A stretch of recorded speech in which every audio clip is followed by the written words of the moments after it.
Mais uma reflexão somente, irmãos. Eu convido a igreja, por favor, a abrirem suas Bíblias em Marcos capítulo 2. Marcos capítulo 2.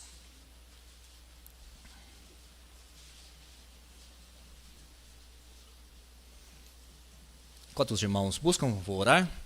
Precioso Senhor, no nome de Jesus, quero agradecer-te por essa bela noite que o Senhor nos dá, de podermos estarmos na sua casa. Que o Senhor abençoe a cada um que se dispôs a vir, a congregar, a louvar, a adorar e, sobretudo, receber a tua palavra. Abençoe, Senhor, a tua igreja, abençoe também a exposição da sua palavra, que o teu Espírito Santo possa falar livremente nossas vidas, aos nossos corações. Ajuda-nos, Senhor, no nome de Jesus. Amém. Marcos capítulo 2, nós temos aqui a história de um homem. E dentro dessa história nós vamos tomar aqui alguns princípios, algumas coisas que podem abençoar a igreja, que podem abençoar nossas vidas. Diz assim o texto: E alguns dias depois entrou outra vez em Cafarnaum e soube-se que estava em casa. E logo se ajuntaram tantos que nem ainda nos lugares junto à porta cabiam. E anunciava-lhes a palavra. E vieram ter com ele, conduzido um paralítico trazido por 4. E não podendo aproximar-se dele por causa da multidão, descobriram o telhado onde estava, e fazendo um buraco, baixaram o leito em que jazia o paralítico. E Jesus, vendo a fé deles, disse ao paralítico: Filho, perdoados estão os teus pecados. E estavam ali assentados alguns dos escribas que arrazoavam em seus corações, dizendo: Por que dizeste assim blasfêmias? Quem pode perdoar pecados, senão só Deus? E Jesus, conhecendo logo em seu espírito que assim arrazoavam entre si, lhes disse: Por que arrazoais sobre estas coisas em vossos corações? Qual é mais fácil, dizer ao paralítico: Estão perdoados os teus pecados? Ou dizer-lhe: Levanta-te, toma o teu leito e anda? Ora, para que saibais que o Filho do Homem tem na terra poder para perdoar pecados, disse ao paralítico: A ti te digo, levanta-te, toma o teu leito e vai à tua casa. E levantou-se, tomando logo o leito, saiu em presença de todos, de sorte que todos se admiraram e glorificaram a Deus, dizendo: Nunca tal vimos. Nunca tal vimos. Quer ver alguma coisa grande? Quer ver algo grande? Eles disseram: Jamais temos visto algo assim. Se queremos ver coisas grandes, preciosas, devemos dar atenção ao que diz a palavra de Deus. Amém? Esse texto, meus irmãos, nós temos aqui alguns personagens. Encontramos aqui um homem paralítico. Que fácil é hoje para uma pessoa em uma condição especial. Que fácil é a vida para uma pessoa especial em nossos dias. Nós temos calçadas para eles, temos transporte para eles, temos tudo acessível para eles. Se faz difícil a vida de uma pessoa especial em nossos dias, imagina naqueles dias. O livro de Marcos é um dos evangelhos que mais demonstra os milagres e o poder de Jesus Cristo. Ainda que a ênfase não era os milagres em si. E nós notamos aqui que o versículo 2 diz: E logo se ajuntaram tantos que nem... E logo se ajuntaram tantos que nem aí nos lugares junto à porta cabiam, e anunciava-lhes que? A palavra. Ou seja, o propósito de Jesus era anunciar a palavra. O que sempre estava em evidência era a palavra, o verbo. Por quê? O que salva o homem pecador? A pregação da palavra. A fé vem pelo ouvir e ouvir pela palavra de Deus. Então, para que pessoas possam invocar o nome do Senhor em arrependimento, crendo, elas precisam antes ouvir a palavra. O testemunho de Jesus Cristo é o quê? A pregação da palavra. Nós temos aqui o paralítico, nós temos Jesus, evidentemente, temos uma grande multidão, temos os escribas e temos o paralítico. Jesus, ao se achar em casa, disse que as pessoas acederam ao lugar, foram até onde estava Jesus. Mas o interesse delas era o que ele podia dar a elas. As pessoas iam em busca de favores. Mas Jesus não estava ali para atender isso. Jesus estava ali para anunciar a palavra. Mas havia alguém ali próximo que estava em uma situação bastante delicada. Todos puderam ir onde estava Jesus, mas havia um que não podia ir onde estava Jesus. Aquela pessoa tinha um problema. Paralítica.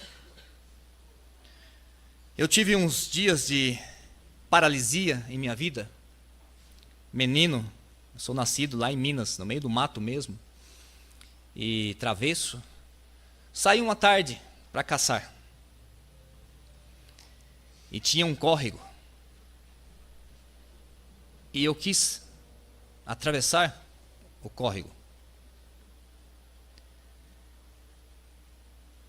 E o proprietário ali do campo, ele foi limpar ali as margens do córrego, e ele cortou uma vara e deixou como uma lança dentro da água. E quando eu pulei para chegar ao outro lado, eu não sei como, mas eu caí dentro do córrego. E aquela lança entrou em minha perna, bem na virilha. Fui para casa e meu pai, quando viu de uma vez, disse: temos que ir à cidade, isso tem que dar ponto.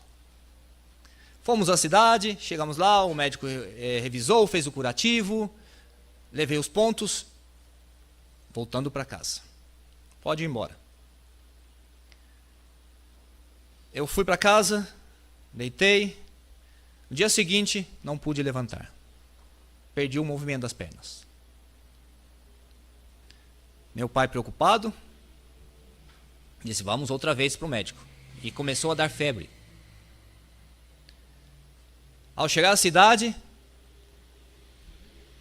fiquei hospitalizado. E ali, as injeções para baixar a febre, os antibióticos, e nada de baixar a febre. Um belo dia, uma enfermeira que trabalhava ali, praticamente eu tinha a estatura do meu filho, Juan Pedro. Ele tomou nos braços, levou ao banheiro, abriu o chuveiro e deixou a água cair, e de repente veio e espremeu a ferida.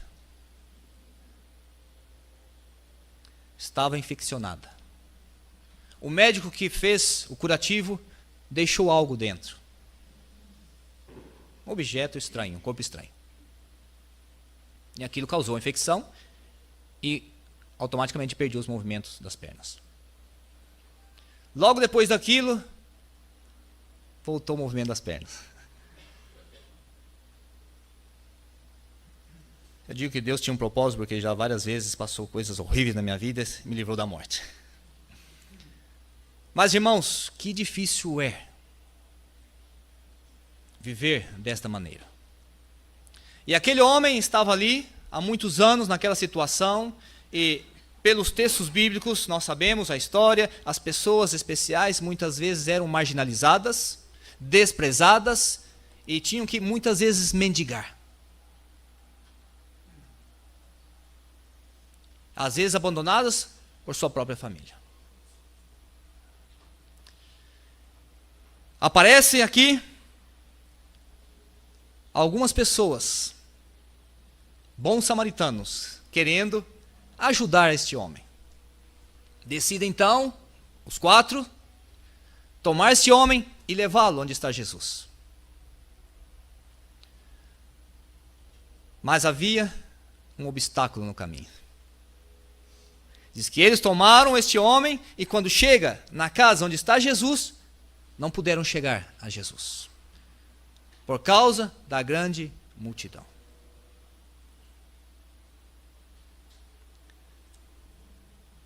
Algumas leis, lugares públicos, lugares reservados para pessoas especiais, idosos, gestantes.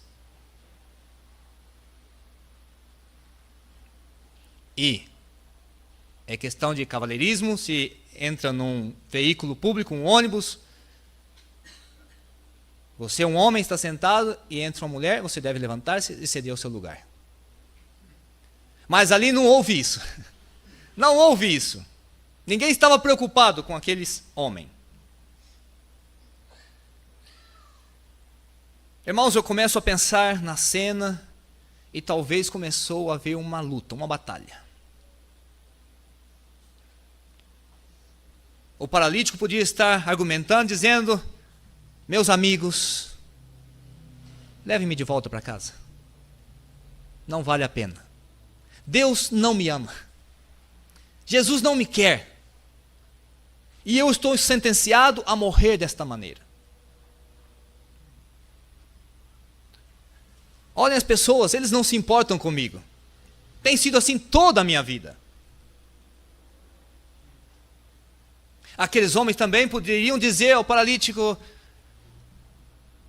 olha, meu querido, perdoa-nos, nós fizemos o que podíamos fazer, de boa vontade, fomos, te buscamos, te trouxemos aqui, mas agora já não depende de nós.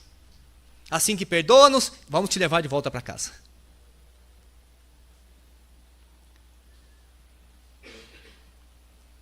O tema desta mensagem é fé alheia. Esses homens disseram: não, nós te trouxemos até aqui para você estar na presença de Jesus, e na presença de Jesus você vai estar. Não haverá nada que vai nos impedir. E diz o texto que eles passaram, de alguma maneira, pela multidão, buscaram, deram uma volta, foram ao telhado, abriram uma brecha, desceram este homem na presença de Jesus. E o texto diz, versículo 5, e Jesus, vendo a fé deles, disse ao paralítico. Vendo a fé de quem? Deles, não do paralítico. Não era o paralítico, dos 4. Vendo a fé dos 4, disse ao paralítico: teus pecados estão perdoados. Perdoados estão os teus pecados.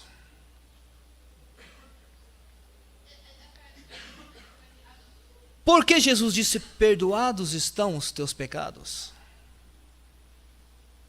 E não, levanta-te e anda de uma vez. Porque mais importante do que caminhar e correr é ser perdoado. É ser perdoado. A maior necessidade daquele homem era ter os seus pecados perdoados.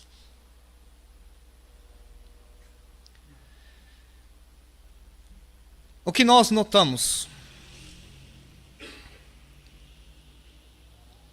Vamos aplicar isso à igreja.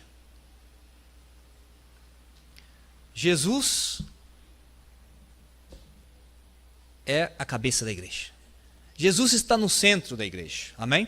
Amém. Deve ser assim. Mas o que sucede, irmãos?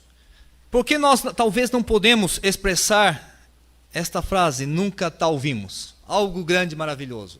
Porque muitas vezes, irmãos, nós estamos em um desses grupos.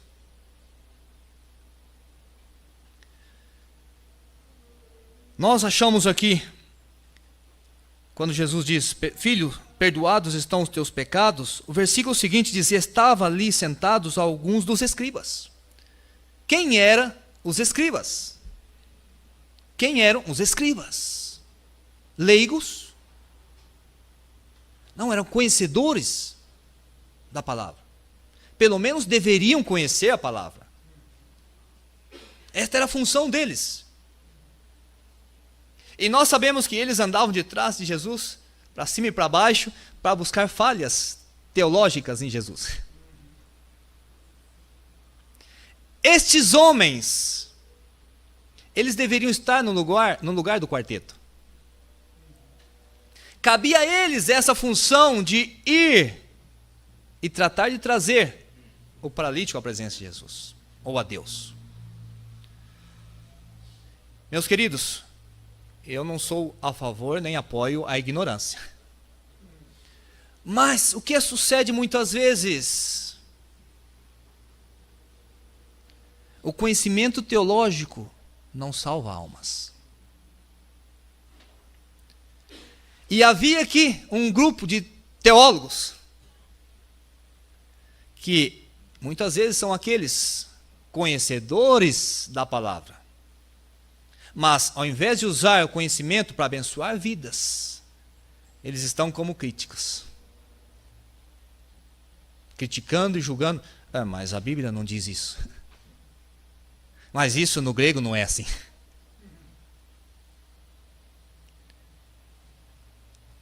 O conhecimento tinha eles inchados. Se tornaram insensíveis à necessidade humana, à miséria humana. Eram pessoas totalmente insensíveis. E de uma vez disseram: que isso? Que blasfêmia é esta? Como pode dizer perdoados estão os teus pecados?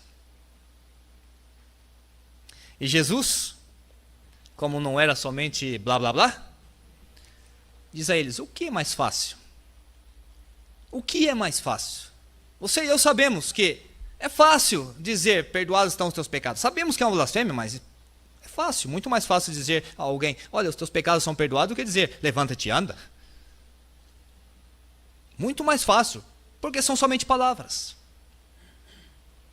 Jesus diz a eles: olha, para mostrar que o Filho do Homem tem poder para perdoar pecados, levanta-te, filho, anda.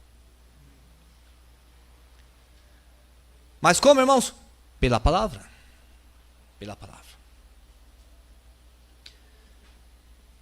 Aí fora, há muitas pessoas nessa condição, paralisadas. Muitas pessoas, meus queridos, que mortas em seus pecados, totalmente incapazes de vir sozinhas à presença de Jesus. Pessoas que precisam ser buscadas, pessoas que precisam ser carregadas, pessoas que precisam ser visitadas.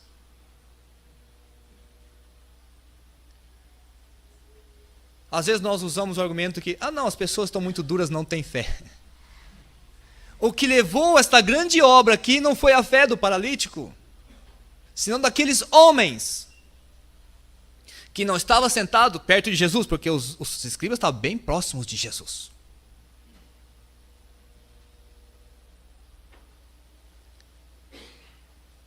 Às vezes nós nos achamos, como a maioria, que ali havia grande multidão, que estamos ali, talvez por Jesus, mas temos as costas dadas para os que estão lá fora. E não entramos, nem deixamos entrar. Não fazemos nada. Somos somente volume, número.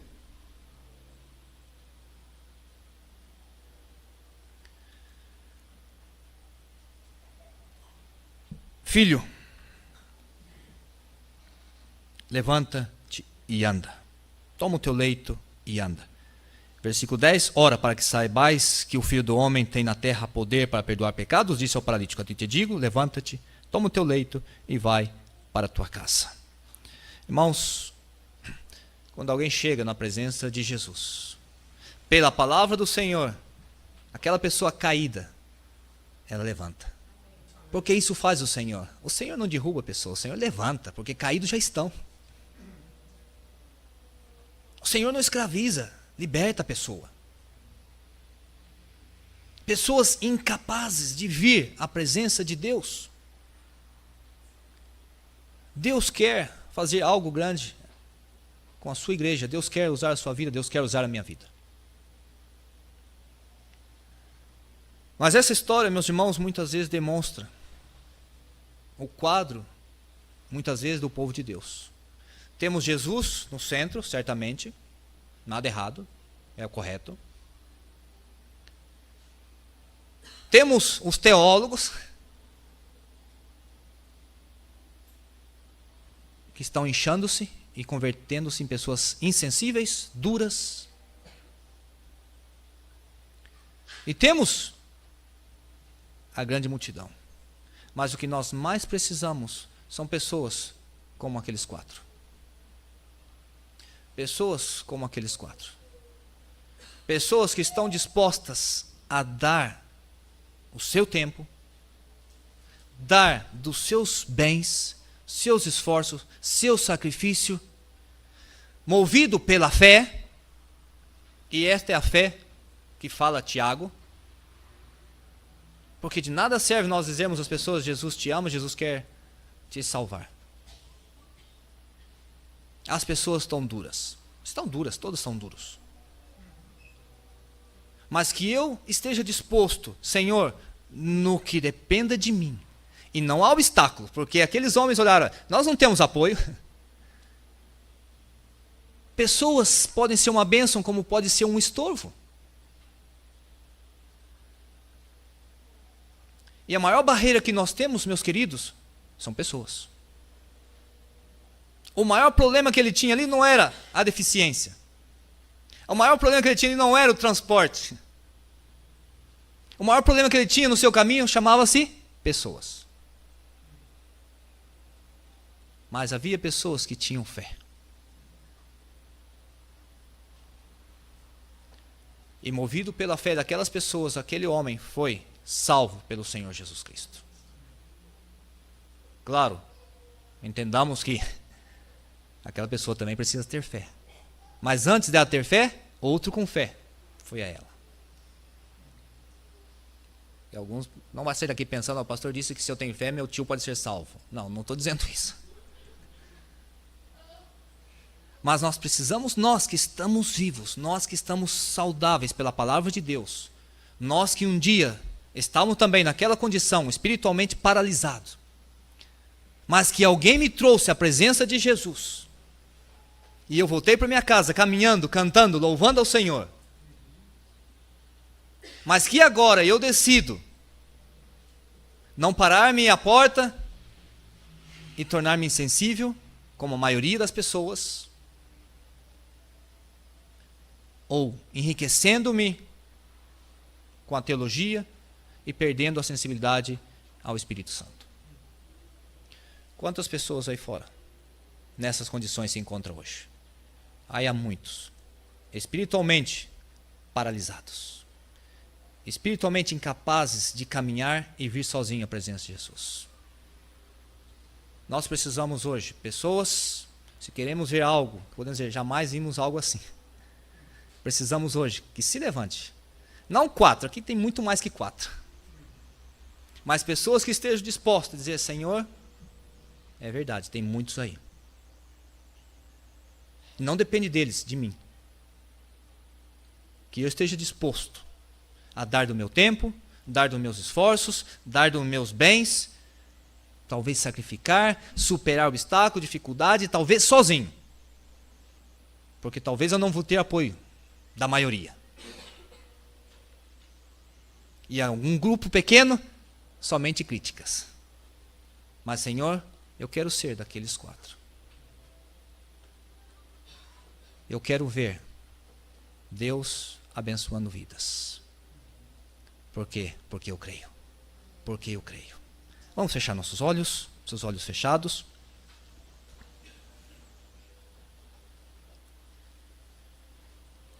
Pode falar com o Senhor neste momento.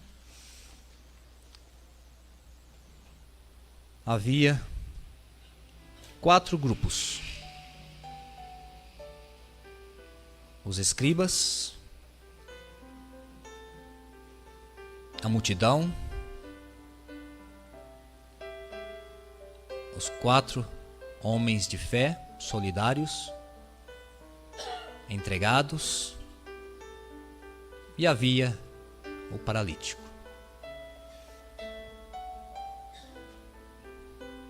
Em qual desses grupos você vai estar?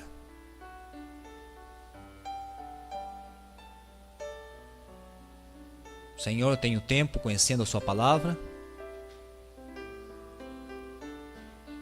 mas tenho perdido a sensibilidade.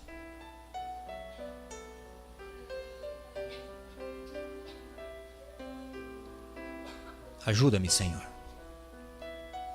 Eu quero ver algo grande. Quero ver algo maravilhoso.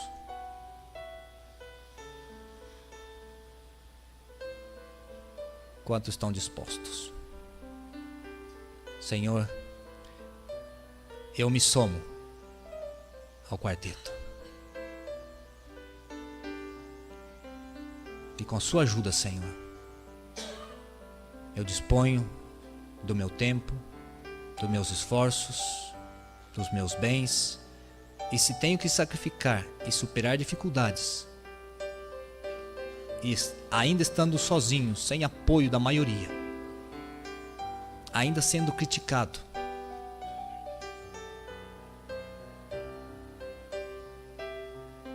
a maior necessidade do homem é ouvir a palavra de Deus. Que o Senhor nos ajude a ter essa fé, para que pessoas, pais de famílias, que antes eram escravos do álcool, muitas vezes carregado pela família, porque não podia voltar sozinho para casa, hoje trabalhador, hoje serve o Senhor. Cristo o libertou, hoje caminha com o Senhor. Quantas vidas abençoadas, porque houve alguém com a mesma fé daqueles 4 que decidiram fazer diferente. Precioso Deus e Senhor, nós te louvamos e agradecemos pela meditação da sua palavra. Nunca tal vimos, nunca tal se viu, jamais se viu algo grande como aquele dia. Mas, Senhor, não foi a última vez, porque o contexto, os personagens continuam a ser os mesmos.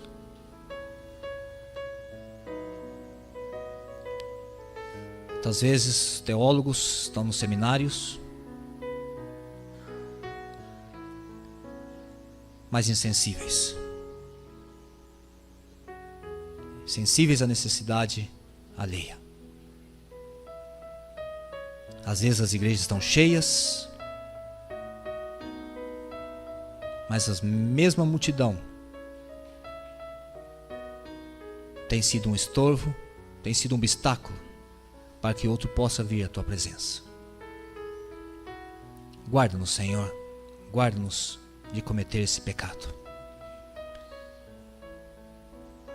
Permita-nos somar, acrescentar ao grupo daqueles 4, que já não serão mais 4, mas que se multiplique, Senhor,